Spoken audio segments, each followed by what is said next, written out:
Shalom semuanya, saat ini saya akan membahas tentang kata dibenarkan menurut Roma pasal yang ketiga ayat yang ke-24.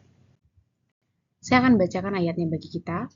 Dan oleh kasih karunia telah dibenarkan dengan cuma-cuma karena penebusan dalam Kristus Yesus. Nah teman-teman, kata dibenarkan dalam bahasa Yunani yaitu dikaiomenoi. Nah, kata dikaiomenoi ini berasal dari kata dikaio. Nah, rumus yang digunakan dalam kata ini yaitu kata kerja maskulin nominatif jamak. Nah, mengapa dia memakai rumus kata kerja? Yaitu karena setiap kata yang diawali dengan kata di merupakan kata kerja, teman-teman.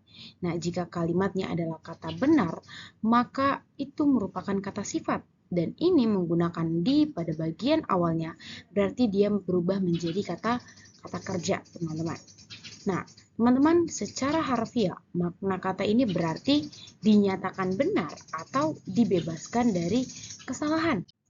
Kita akan melihat apa yang menjadi hubungan makna dengan konteks Alkitabnya. Kata dibenarkan, ini berarti dinyatakan secara benar oleh hukum Allah. Bukan karena perbuatan kita, bukan karena perbuatan manusia, tetapi memang karena iman kita kepada Kristus Yesus. Perlu kita ketahui bahwa Allah itu adalah hakim yang adil, teman-teman. Jadi teman-teman, meskipun semuanya salah, tetapi karena kita memiliki hakim yang adil itu, kita telah dibenarkan oleh Allah. Nah, ketika kita melihat berdasarkan konteksnya, kata dibenarkan ini sudah jelas karena kasih karunia Allah, bukan karena perbuatan baik kita ataupun karena hukum Taurat. Karena tanpa hukum Taurat, kebenaran itu telah dinyatakan oleh Allah. Dan tanpa perbuatan baik kita juga sebenarnya, teman-teman, kita itu sudah dibenarkan oleh Allah. Bukan berarti kita tidak harus dan bukan berarti kita tidak perlu berbuat baik, bukan. Tapi satu hal yang perlu kita pahami bersama, bahwa perbuatan baik kita itu bukan karena itulah kita dibenarkan, tetapi memang karena kasih karunia Allah yang cuma-cuma diberikan kepada kita. Itulah yang menjadi alasan kita telah dibenarkan oleh Allah. Jadi teman-teman, bukan karena kebaikan kita, bukan karena hukum Taurat yang ada, tetapi memang benar-benar karena kasih karunia Allah yang ada dalam hidup kita saat ini.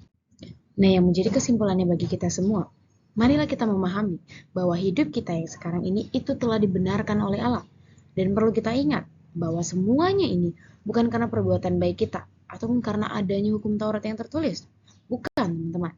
Tetapi semuanya ini karena kasih karunia Allah yang diberikan kepada setiap kita dengan cuma-cuma atau tanpa adanya bayaran ataupun tanpa adanya mengharapkan imbalan. Oleh sebab itu, teman-teman, marilah kita bersyukur kepada Tuhan. Marilah kita menyadari bahwa hidup kita yang sekarang ini adalah hidup yang telah dibenarkan oleh Allah yang menjadi hakim yang adil dalam hidup kita. Terima kasih, saya mengucapkan thank you.